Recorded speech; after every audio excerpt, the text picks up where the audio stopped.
अस्सलाम वालेकुम to all of you. तो according to the Raoult's law the relative lowering of vapour pressure is, हमने पढ़ रखा है कि राउट्स लॉ जो है वो वेपर प्रेशर जो होता है वो डायरेक्टली प्रोपोर्शनल होता है किसके, x1 के। ये x1 सॉल्वेंट होता है। इसी तरह जहाँ पे हम एक इस्तेमाल करते हैं एक प्रोपोर्शनैलिटी साइन इस्तेमाल करते हैं P0 x1। ये x1 ये होती है सॉल्वेंट की कंसंट्रेशन होती है, ठीक है। एक तो ये है हमारे पास, और दूसरी हमारे पास एक और होती है, वो delta P/P0 is equal to x2 के इक्वल इक्वेशन होती है अकॉर्डिंग टू राउट्स लॉ। ये सेकंड डेफिनेशन है। तो ये क्या है, इस पूरी क्वांटिटी को कहते हैं lowering of relative lowering of vapour pressure बोलते हैं। तो किसके इक्वल है ये, x2 के। तो क्या होगा, equals to mole fraction of solvent solute, ये तो गलत है। Inversely proportional to the mole fraction of the, ये भी गलत है। Equal to the mole fraction, so beta option is correct option. The osmotic pressure of a solution can be measured by, osmotic pressure किससे major करते हैं, तो हमने अपने लेक्चर में भी बात की थी कि ये तीनों तरीके होते हैं जिससे हम मेजर करते हैं। सो delta option is correct option. Next, those properties of a solution which depend upon number rather than the nature of the dissolved particle are called, ये हमने पढ़ रखा है, FSC बेस है कि कोलिगेटिव प्रॉपर्टीज़ कहते हैं उनको हम, जो कि नंबर ऑफ़ पार्टिकल के ऊपर डिपेंड करती है, ठीक है। मतलब जितने नंबर ऑफ़ पार्टिकल ज़्यादा होंगे उतना ज़्यादा उस प्रॉपर्टी के ऊपर असर होगा उसका। तो उसके अलावा एडिटिव प्रॉपर्टी की बात करते हैं, इस स्टेटमेंट में हमारा ऑप्शन चार्ली होगा, ठीक है। सी ऑप्शन हमारा करेक्ट ऑप्शन होगा। एडिटिव प्रॉपर्टी कौन सी होती हैं, एडिटिव प्रॉपर्टी वो वाली प्रॉपर्टीज़ होती हैं जो कि इंडिविजुअल एटम्स के ऊपर डिपेंड कर रही होती हैं।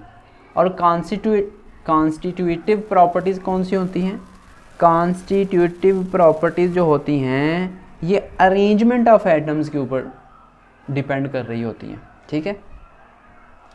Who was the founder of a colloidal chemistry, colloidal chemistry के अंदर भाई साहब थॉमस ग्राहम हैं जिन्होंने इस कॉन्सेप्ट को स्टडी किया था। Ultra microscope was discovered by, ultra microscope को डिस्कवर करने वाले टिंडल साहब हैं। नेक्स्ट है question number 6, which of the following is reversible colloid. जब हमने कोलॉइड की बात की थी तो वहाँ पे एक होती है लियोफिलिक कोलॉइड और एक हमने पढ़ी थी लियोफोबिक कोलॉइड। लियोफिलिक वो होती है जिसमें सॉल्वेंट यानी वो डिस्पर्शन फेज़ और डिस्पर्शन मीडियम जो होता है उन दोनों के दरमियान अच्छी खासी मोहब्बत होती है। तो उस कोलॉइड को हमने बोला था लियोफिलिक कोलॉइड।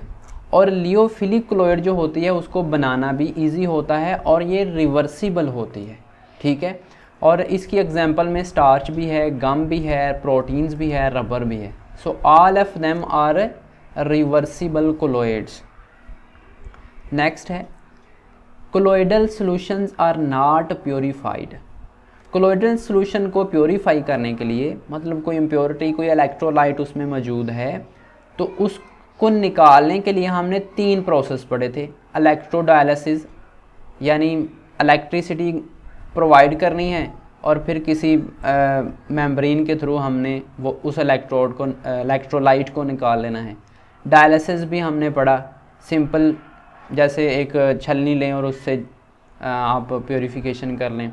अल्ट्रा फिल्ट्रेशन भी हमने पढ़ा, ठीक है। कि ये तीनों के तीनों जो हैं ABC, ये तीनों के तीनों तरीके हैं जिसके थ्रू हम कोलॉइडल सॉल्यूशन को प्योरीफाई करते हैं। लेकिन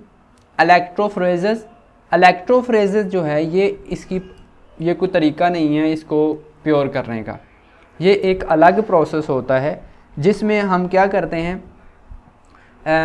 ये एक समझ लें कि प्रॉपर्टी है कोलॉइडल सॉल्यूशन की, ठीक है, जिसमें हम उसका बिहेवियर चेक करते हैं बाय अप्लाइंग दी इलेक्ट्रिसिटी। उसके बाद Tyndall effect in colloidal solution is due to, Tyndall effect को हम टिंडल कॉर्न इफेक्ट भी बोलते हैं, फैराडे टिंडल कॉर्न इफेक्ट भी बोलते हैं, ठीक है। और ये किस वजह से होता है? स्कैटरिंग ऑफ लाइट की वजह से होता है। Scattering of light by colloidal particles, यानी सोल्यूशन के अंदर जो पार्टिकल होते हैं वो स्कैटरिंग शो करते हैं जब लाइट उनके ऊपर फॉल करती है, तो हमें टिंडल इफेक्ट देखने को मिलता है। टिंडल इफेक्ट होता क्या है बेसिकली, कि आप किसी सोल्यूशन के ऊपर लाइट को फॉल करवाएं और आपको उस लाइट का जो पाथ है ना, जहाँ से गुजर रही है, वो इल्यूमिनेट हो रहा होगा। इसकी एक और एग्जांपल है कि धुंध में आप रात को बाइक चला रहे हो ना, लाइट ऑन हो, तो वो वाला एरिया आपको ज़्यादा इल्यूमिनेटेड नज़र आ रहा होता है सामने से, ठीक है। इसी तरह जो टिंडल इफ़ेक्ट होता है, हमें शाम के वक्त जो सन जो होता है ना, जब सूरज ग्रूब हो रहा होता है, तो वहाँ से हमें येलो येलो सा नज़र आ रहा होता है। वो किस वजह से होता है? वो भी टिंडल इफ़ेक्ट की वजह से होता है। जो समंदर का पानी हमें नीला नज़र आता है ना, वो भी टिंडल इफ़ेक्ट की वजह से होता है, ठीक है, ब्लू नज़र आता है। तो सन जो आसमान हमें नज़र आता है ब्लू नीला, वो भी टिंडल इफ़ेक्ट की वजह से ही आता है, ठीक है। नेक्स्ट है the stability of a colloidal particle is due to, ये भी हमने अपने लेक्चर में बात की थी कि स्टेबिलिटी जो होती है ना, ये ड्यू टू दी चार्ज होती है। याद रखिएगा, हमेशा ये पूछा भी गया था, टिंडल इफेक्ट भी पूछा गया था। तो स्टेबिलिटी, जो कोलॉइडल पार्टिकल होते हैं ना, हमेशा चार्ज होते हैं। अगर हम इसको न्यूट्रलाइज कर देंगे ना, तो कोआगुलेशन का फिनोमेना हो जाता है। नेक्स्ट है medicine are generally used in colloidal state because they are, जितनी भी मेडिसिन है उसको हम कहते हैं कोलॉइडल फॉर्म में इस्तेमाल करते हैं। किस वजह से? More effective and readily assimilated, यानी आसानी से कह लें कि हज़म हो जाती है, ठीक है, अच्छा असर दिखाती है, इसलिए हम उसको कोलॉइडल फॉर्म में इस्तेमाल करते हैं।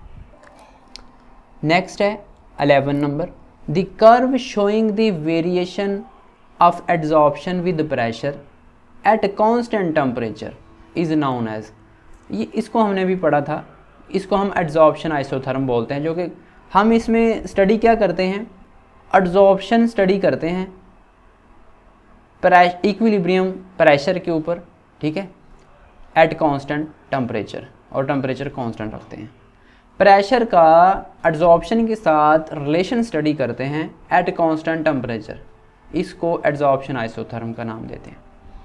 Which of the following forms monomolecular layer. अब एड्जॉर्प्शन आइसोथर्म दो टाइप के हैं, ठीक है, एक फ्रेंडलिक और एक दूसरे साहब जो हैं लैंगुमर, ठीक है। फ्रेंडलिक जो है ये फिज़िकल जो होती है ना एड्जॉर्प्शन हमारे पास, उसके लिए अच्छा है, और लैंगुमर जो है ये हमारे पास है केमिकल एड्जॉर्प्शन के लिए अच्छा है। कहता है कि मोनोलेयर क्या होती है? लैंगुमर एड्जॉर्प्शन होती है, इसमें केमिकल एड्जॉर्प्शन होती है, ये केमिकल एड्जॉर्प्शन है, ठीक है। केमिजॉर्प्शन, केमिकल एड्जॉर्प्शन को केमिजॉर्प्शन भी बोलते हैं और फिजिकल को फिजियोजॉर्प्शन भी बोलते हैं, ये हमने पढ़ा था। All are correct. देखें, मोनोमॉलिक्यूलर लेयर का जिक्र हम लैंगुमर एड्जॉर्प्शन आइसोथर्म में ही करते हैं, केमिकल एड्जॉर्प्शन उसमें होती है, याद रखिएगा। So all the options are correct option. Next है which of the following adsorption आना है यहाँ पे, एड्जॉर्प्शन, ठीक है, adsorption take place at low temperature. Low temperature को फिजिकल एड्जॉर्प्शन फेवर करती है, याद रखिएगा, ये भी हमसे कई दफ़ा पेपर में पूछा गया है कि लो टेम्परेचर के ऊपर फिजिकल एड्जॉर्प्शन फेवरेबल होती है, सूट करती है, और हाई टेम्परेचर के ऊपर केमिकल एड्जॉर्प्शन होती है, क्योंकि केमिकल एड्जॉर्प्शन में एक केमिकल रिएक्शन होना होता है।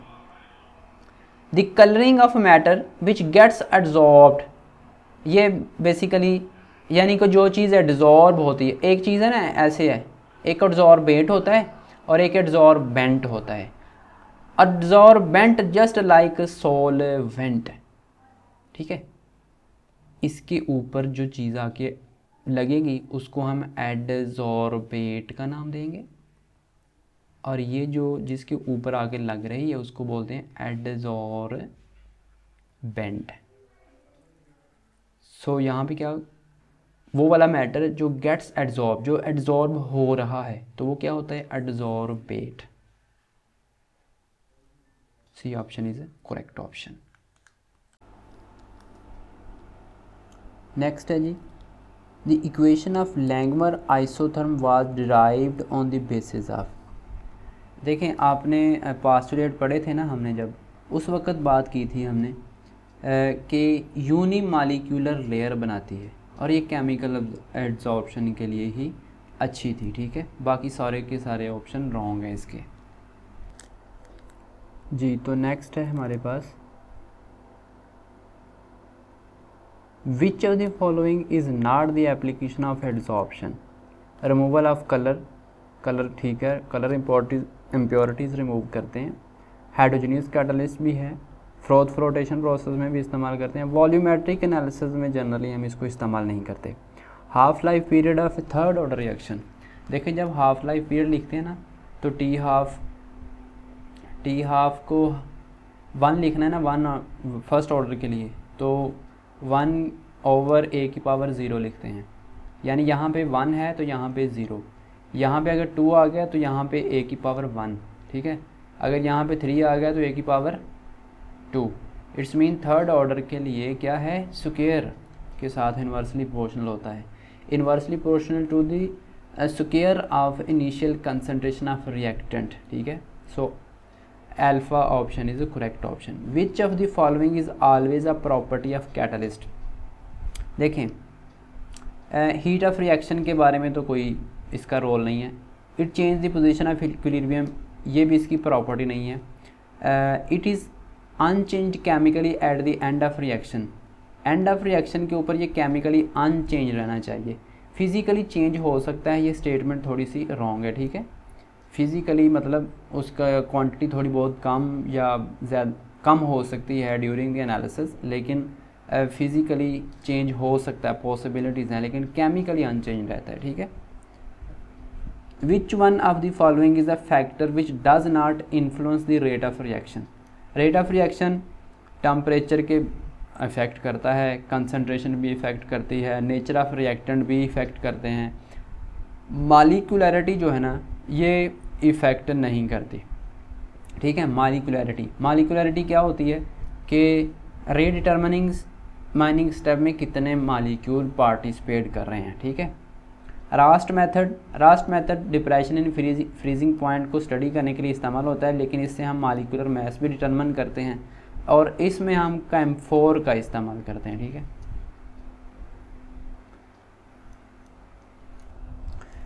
नेक्स्ट है 21, the enrichment of chemical substance at the surface of A solid is called, ठीक है।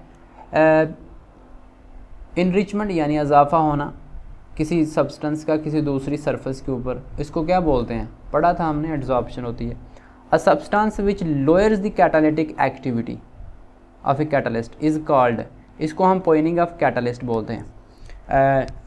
हम बोल सकते हैं कि a substance which negative catalyst और पॉजिटिव कैटलिस्ट को देखिएगा, यहाँ पे कन्फ्यूजन नहीं होना, कंफ्यूज नहीं होना कि नेगेटिव कैटलिस्ट आंसर आएगा। नेगेटिव कैटलिस्ट होता है वो इट सेल्फ खुद कैटलिस्ट होता है जो कि रेट ऑफ रिएक्शन को स्लो डाउन करता है, ठीक है।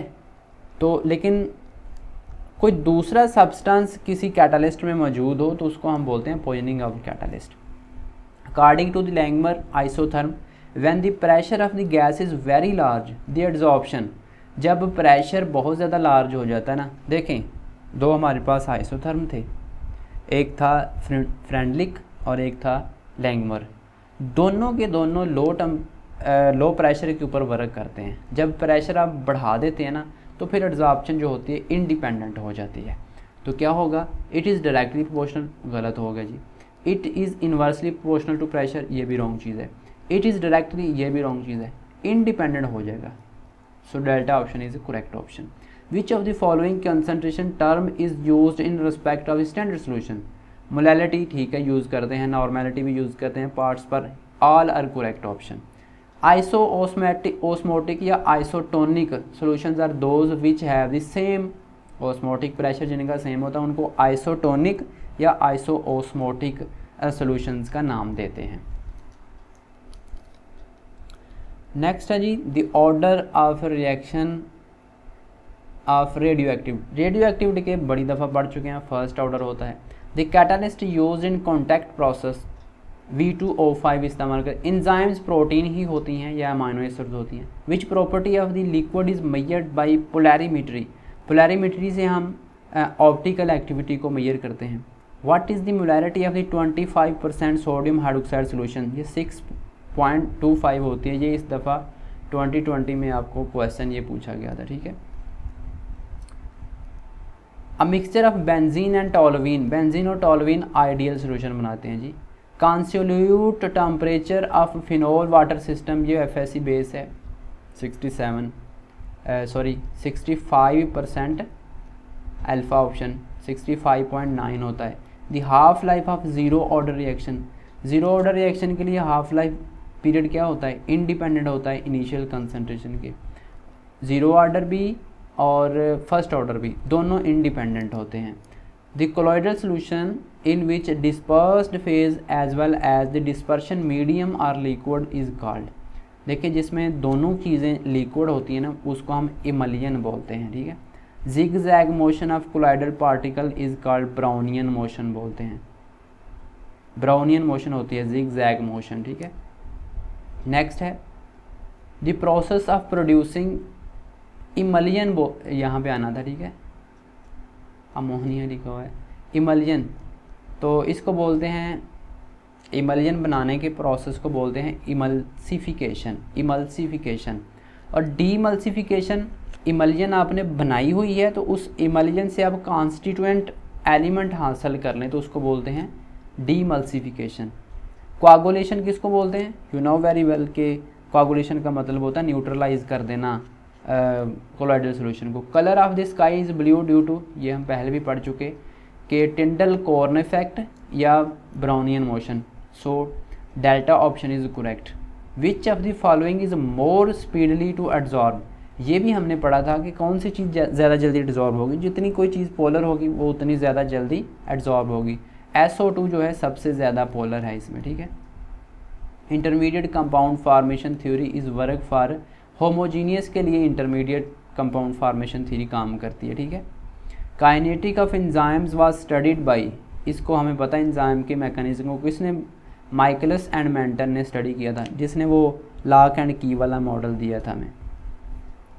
नेक्स्ट है for want of law application the molality of the solution should not exceed. भाई साहब इसने कहा था कि 0.01 से ज़्यादा मोलैलिटी नहीं होनी चाहिए वांट ऑफ लॉ को अप्लाई करने के लिए, यानी डाइल्यूट सॉल्यूशन के लिए ही लगता है। बैकमन्स थर्मामीटर रीड अप टू, ये भी हम पढ़ चुके थे कि 0.0 केल्विन तक इसकी एबिलिटी है स्टडी करने की। FSC बेस है। The sum of mole fraction of all the components of solution is always equal to, ये भी हमने पढ़ा था, यूनिटी होता है।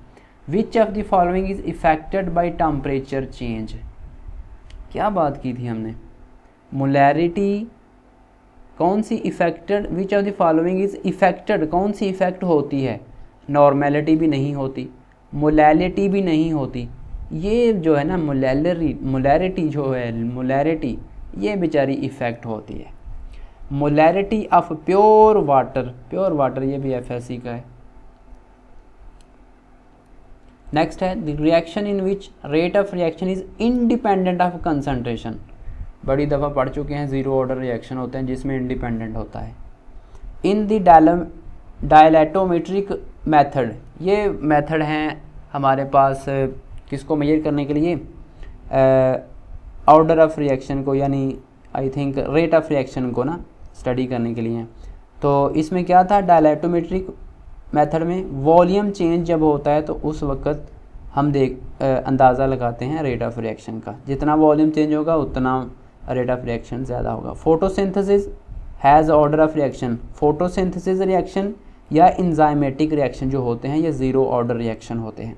विच type of metal are usually use for catalyst, तो ट्रांजिशन मेटल आम तौर पे हम कैटलिस्ट के तौर पे इस्तेमाल करते हैं। Every 10 degree rise in temperature the rate of reaction become, ये आर्हेनियस इक्वेशन के अकॉर्डिंग ही है, ये भी FSC बेस है कि हर 10 डिग्री टेम्परेचर बनाने के साथ रेट ऑफ रिएक्शन डबल हो जाता है।